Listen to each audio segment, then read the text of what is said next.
real quick before we start, I'm not going to be answering any questions about the vaccine. So you guys can direct your questions all to football. I would love to answer them. So all respectfully, I appreciate it. What's up, Jordan? Good to see you, man. How you doing, John? Good. I know you and I believe Micah and others last year referenced how not having this offseason portion kind of put you guys maybe behind the 8 ball and behind things to start last season. Do you feel that this is going to make you guys hit the ground running better having this portion of the offseason program?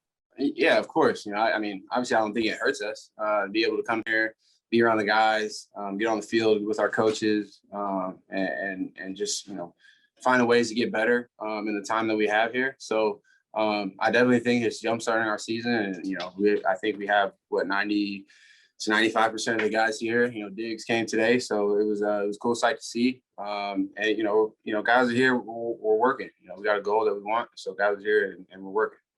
It certainly has been a topic. The NFLPA kind of encouraging guys not to show up here. What does it say about this team, and maybe what were the conversations amongst you guys that has led to such a high attendance rate for this voluntary period? Yeah, it was a lot of conversation. I guess you could look at it from both sides, but the guys, at the end of the day, it's all voluntary. So the guys, that decided to show up here, it's voluntary at the end of the day. Nobody's forcing anybody to be here, and obviously, we respect everybody's decision. But at the end of the day, we're here, we're working, and even the guys I know that are not here, they're still working, continuing to keep contact with the guys that are here. So it's very positive. Thanks, man. Good to see you. Yeah, thanks, John. Hey, Jordan, it's Jay with the Buffalo News. How you doing? What's up, Jay? How are you? Good, thank you. How at this point in the season, how do you prepare in terms of, do you even bother looking at film of upcoming opponents, given how much has changed in terms of like potential new quarterbacks or potential new offensive coordinators? Is there any real benefit to studying opponents, or is it more self-study at this point in the offseason? Yeah, I think a lot of it's mostly, especially OTAs time, it's a lot of self, what hurt us last year and kind of, fixing a lot, there's a couple of routes that hurt us last year, and, we're at practice and we're fixing those specific routes and different coverages. It's not necessarily we're planning for our next opponent. We're getting better, getting better ourselves within our scheme. It's been good practice. And then I wanted to ask you about Jaquan Johnson. You guys, didn't re-sign Dean Marlowe, who was sort of the veteran behind you and Micah. Jaquan's been around for at least a couple of years, though, here. What have you seen from him, and, how has he sort of developed underneath you and Micah since he's been here? Yeah, a guy who's really grown, man. A guy who's really bought into the system. Going into his third year, you can tell how much more comfortable he is within the defense. I was training with him in the off season, and so I see his work ethic, and he's a special kid. He's got a lot of heart, and I think he can play in this league for a long time if he keeps his head up. So I know coaches here are excited about him. I definitely see him being a big part of this team's success. Thanks, Jordan. Yep. Hey, Jordan, John O'Warrell. How you doing, John? Good. You've gotten me in a difficult position because I respect your point of view and you don't want to answer questions. So I'm gonna tread lightly here in a sense that, do you foresee this team having training camp in Rochester, and the freedoms to have all the benefits that come with that come with the NFL rules? I'm not exactly sure your question. There's a limitation. There's a ceiling as far as the NFL put out numbers that teams need to reach certain levels of vaccinations, and there's that word. I think this team, if you reach those levels, you would be able to go to St. John Fisher and actually have a return to normalcy in some sense. Do you foresee that happening? John, I appreciate you, and you've done interviews with me a long time, dude. But I'm just not answering any questions that have anything to do with the vaccine.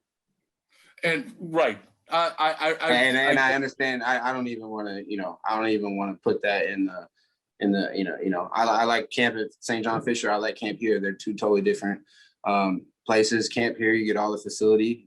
Camp there, obviously, you get the camaraderie with the guys staying. But at the end of the day, that's not my decision to make. And so I'm just here with my team right now. But I like I said, John, it's all respect, but that's how I'm going to answer that. I get that. It's been a hot topic here, and I understand that you've been part of the focus. So, how does this team move? I guess how does this team move forward? How does this not become a distraction, or has it? Because the fact that you actually started this thing, we know it has become a hot topic. I hate to be pressing you here, but the fact that I'm gonna tell you, the guys right now in the locker room are focused on football. So that's the answer I'm gonna give you. Guys right now are focused on football. I appreciate that. Thank you, Jordan. Yeah, thanks, John. Hey, Jordan, Sal here from WGR. Good to see you, man. How you doing, Sal? I'm good. Hey, you've been a part of a lot of training camps now. Not calling you old, but you've been in the league long enough to be new teams, older teams, veteran teams, experienced teams, somewhere in the middle. I mean, it struck me today just being out there. You guys are hitting the ground running, in and out of huddles. There's teaching going on, but it's not maybe like it would be if you had a whole bunch of new guys together. Do you get that sense? Can you give us a sense between the difference in a training camp when you have such an experienced group like this versus maybe when you get to a new team like you were in 2017? Yeah, that's a good question, Sal, because I've never really been a part. I mean, the more I get older, and obviously the more years I've been in Buffalo, our team obviously gains that much more experience. So you could say this is the most experienced team that I've been around as far as in the offseason and going into a training camp. We got guys, Maine going into his fourth year. Fourth year. Dang. Milano going into his fifth year. Levi going. We've all played together for a long time, and you don't necessarily see that a lot in the league. And so it is special to have, and we know we got to continue to work to get to where we got to go. And that's just the mindset that we have on the defensive side of the ball. We know the talent's there. We got to work, and that's I truly believe the guys been doing that. Even leading up into before we got out here, guys have been working because they understand this window probably not going to get it many times, and so we want to take advantage of the opportunity that we have right now. Thanks, Jordan. Yeah, thanks, Sal. Jordan Poyer, Mookie Hawkins, Waffle Sports 1080. How's it going? What's up, Mookie? How are you? I'm good, man. How was your off season? It was good, brother. It was good. Played a lot of golf. Well, I need to be hitting you up for a few pointers. I got to go up against Jay Skirsky the end of this month. But nevertheless, man, the sigh of relief that Coach Leggy Frazier is back. And, how easy is it for you to just relay everything to, the younger guys, knowing that Coach Frazier is back and everybody's back in this team? How easy is it for you guys just to hit the ground running now? Yeah, I think, you understand the structure and understand what the coaches around here expect out of you. And so it's, when young guys come in, you can kind of explain to them, like, this is how we practice. This is how we go about our day. This is how we meet, And so, they've all been in this system long enough to understand what the coaches expect out of us. And so us as leaders, we try to kind of be the leaders, for example, for the young guys, showing them, this is how we work out. Like I said, this is how we practice, how we work out and whatnot. So, yeah, you can say it's a lot easier. It ain't nothing easy in this league, but at the same time, having Coach Frazier coming back, with the guys that we have, everybody coming back, coaching staff, it is a lot smoother to be able to understand what they expect out of us. And really not kind of, when the first year we came here in 2017, we didn't really understand, what they expected out of us. We learned quick, but at the same time, now we know as soon as we get here, this is what they expect. We hit the ground running, and you see how we practice today.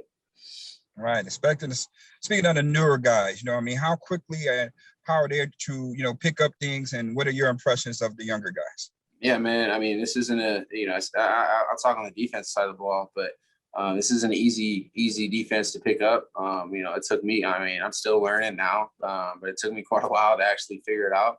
But they're picking it up, man. You can tell, it's just the type of guys that Bean and Sean bring in here. They're all hardworking guys who, greedy guys down in the playbook and want to get better, man. And so, it's been fun to see the young guys continuing to grow. Greg, is big. I mean, I seen it for the first time. That dude is huge, man. And it's dope. I mean, he's gonna get his hand up and give you opportunities to make plays on football. So, it's awesome to see these guys come in here working hard and buying into the system. Absolutely, man. Welcome to football, and welcome back to football. And appreciate it, Mookie. Yes, sir. Good to talk to you, man. See you soon. All day. Hey, Jordan, I think Sal mentioned it that, it had the feel of like a training camp practice out there today, even though you weren't going full speed. What's it like having Emmanuel Sanders on the other side there? How familiar are you with him, and what do you think he could bring on the other side of the ball if you've ever gone up against him before? I mean, yeah. I mean, just a new weapon for Josh to have, man. I mean, you see the guy with the ball in his hands. He's a vet. He's only been here a couple of days. I think I played him maybe one time when I was in Cleveland, younger, and I remember they had a bomb down the sideline, dude, and it was off to the races. But just another weapon for Josh to have, man. Another veteran in the room to continue to help us win games, man. And I think it was Leslie said it earlier today. Dane Jackson showed up this year with a little bit of a different, confidence level. Obviously, you make plays in this league, you're going to develop that. What have you noticed here early on here from him, and him kind of, had another good day here today? I know it's only, the spring, but a guy that I think there's a lot of expectations within the fan base and probably within the team as well. Well, I mean, I know you guys saw him training this offseason, who he was training with. So, I mean, that dude, first of all, when I first met Dane, I knew he was a dog. The dude can play, and he's only gonna gain his confidence the more he plays. And I mean, I think the sky's the limit for that dude, man. The first play out there today, I think he had a one-on-one rep with Diggs and broke up the pass. And so the dude likes to compete. Likes to play out there training with Aaron Donald. He motivated me this offseason, some of the training that he was doing, So, his confidence is just going to continue to grow as he continues to make plays. Thanks, Jordan. Appreciate it. Yep. Thanks. Hey, Jordan. Good to see you. How you doing? Good. How are you? Good. My question for you, I guess the first one is, what does it do for you when you see Brandon go out and draft a couple defensive ends with the first 2 picks? As to the defense as a whole, when you say hey, we're close, and clearly Brandon thinks you're close because he's going out there trying to add to the pieces. Yeah, I mean, you said it. Trying to go out there, add some pieces to get after the quarterback and be able to affect him. Because at the end of the day, that's the main guy that you got to affect on the field as a quarterback. And so, whether it's his length or his power or his speed, he can get there all sorts of ways, and he's going to help us win a lot of football games. Just based off of that, he might get a hand up, tip ball into the game right there. So he's done a lot of good things so far early on, and it's going to be fun to continue to watch him grow. And I know you said you're focused on yourself right now, but I'm just curious, as the offseason went on and you saw what went on in your division with the Patriots spending, I believe, $300 million in free agency, Miami adding some pieces, especially offensively with Waddle and Will Fuller. If you look at that challenge and say they're coming for us, but it's nice to be the team that they're coming for. Yeah. No, I mean, I saw, I think the AFC East might be one of the toughest divisions in football this year, just based off of, everything that New England did, Miami did, the Jets, the Jets did some things too. So it's going to be very competitive. And, that's what you want. You want a tough division. You want people to talk about your division. And that's, that's why you play the game, to go out there and compete. Thanks, Jordan. Appreciate it, Mike. Hey, Jordan, it's Marcel. How you doing, man? What's good? You recently got a chance to speak with with kids escaping drugs about your story and your background. What was that experience like for you? And I'm sorry if this has been asked before I got in here a little bit late, but what was that experience like for you, especially since you just recently, shared your story and your journey with sobriety and alcoholism? Yeah, it was it was really, it was my first time doing that in front of a group, other than obviously a couple groups I went to in Florida, but really kind of explaining them to what I went through, and I was able to hear some of their stories, and it really touched my heart, some of those stories that they have and what they've gone through. And so I just want to continue, for me, I just want to continue to inspire others to know that it's okay to ask for help, and it's okay. It's okay to talk about it. I feel like, what I'm trying to do is normalize talking about it, normalizing asking for help. And I think, you know, I can't wait to continue to meet a lot of those kids because you can tell a lot of them, you know, have some really rough stuff going on, but you can see their spirits are high now and they're blessed to be in the position that they are. And you know, that's how I feel too. Was it hard for you to not just share your story publicly, but to be like take on an active role in trying to help others, or is that part of the process?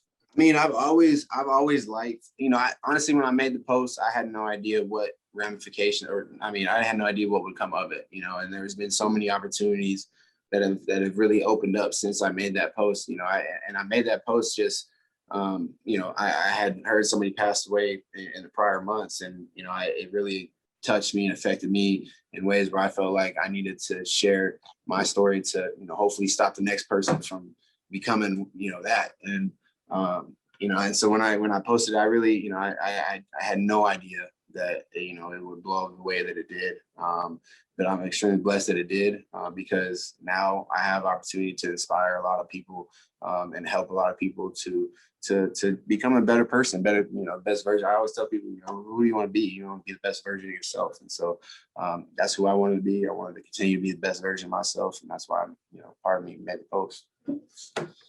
Got it. Right. Appreciate you. I know a lot of people needed to hear that message. Appreciate it as well, man. Appreciate it, Marcel. And it's John again, Jordan, and congratulations on that. And I've got a football question for you. Just right. The importance of Star. And did we find out how important Star Lotulelei was to this defense in some ways last year? Not this, just his presence and what maybe might have been lacking in part to this defense last year. No offense to the guys there, but did we find out how important Star is to this defense? Yeah, I mean, you know, like you said, the other guys, you know, they did a good job. The Star is a star, man. You know, that's why he is who he is. You know, he goes in, he's a selfless player, doesn't care about the limelight, doesn't care about the statistics, man. He's gonna go hold double teams all day and let you go and get over the top and make the play. That's just the type of player he is. And so yeah, he is definitely missed, but I know, you know, he's getting right and getting ready for the season, and we can't wait to see him.